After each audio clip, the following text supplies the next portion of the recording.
你能想象吗？一个完全无辜的人，却因为一句“我看到他当时拿着铁棍”，就被判了15年。林大山34岁那年被控谋杀邻居，而他连案发现场在哪里都不知道。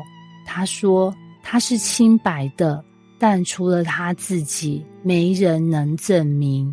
他唯一能做的就是每天在牢里默默跟神祷告。我不知道发生什么，但主啊，你知道。13年后，真凶自首，林大山出狱，满脸沧桑。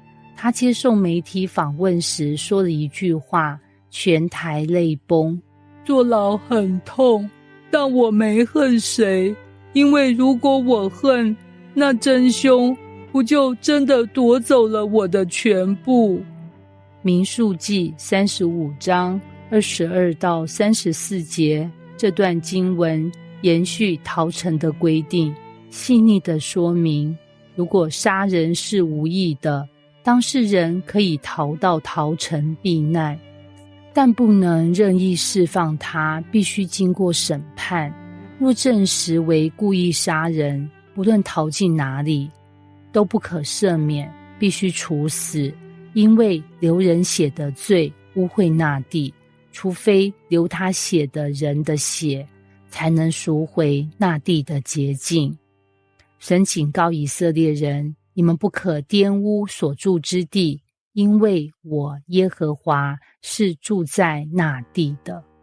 这不是残酷，是神对人命极高的重视。无论误杀或谋杀，神都不让他被轻忽，因为每一条命都有他的形象。张建国55岁，商办大楼的资深保全，人称张大哥。某天午后，他正在中庭巡逻，突然一声巨响，花盆从5楼掉落，砸中一名路过的律师，当场头部重创，命危。警方迅速到场调查，发现花盆掉落的位置正好是张大哥早上在浇水的阳台。更糟的是，有一位清洁员目击人证说，我看到他中午还拿着花盆转来转去。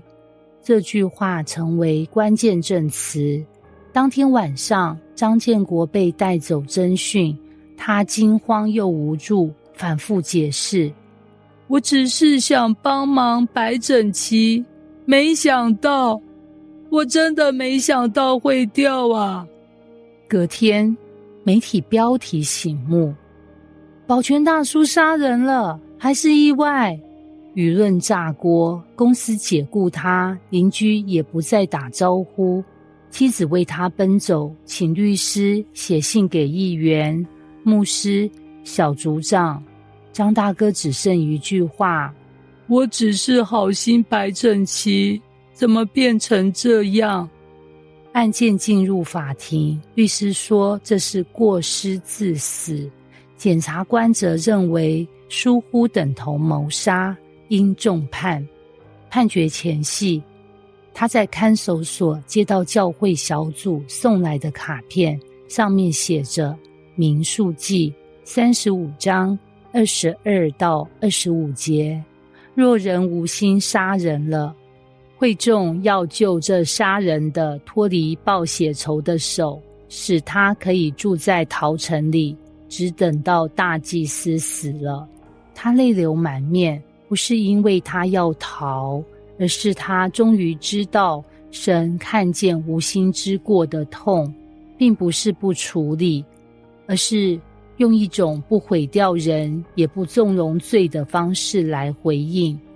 后来律师提出新证据，监视器画面显示是楼上另一户施工不当，震动导致花盆坠落。真相大白，张建国无罪释放，但他没有回原来的工作，他申请成为一名社区关怀大使，专门提醒住户窗台的东西该收好，花盆要绑稳，对人命多一分敬畏。记者问他为什么这样做，他淡淡地说：神让我知道，命是不能轻忽的，即使不是我的错，我也学会了要为人活得更小心。这段经文让我们看见3件事：一，神的正义不只是惩罚，更是恢复；二，无心之过也会带来真实伤害，不能随意忽略；三，神住在我们的土地、家庭、职场里，他要的是洁净与尊重人命的文化。现代虽然不再有逃城，但神依然用他的真理与怜悯呼唤我们建立一个不轻视生命、不草率定罪、不让错误被掩盖的社会。你也许不是法官，但你是别人的逃城。愿我们都成为神正义与恩典的见证人。神的正义不只是惩恶，更是保护真相，也保护悔改的灵魂。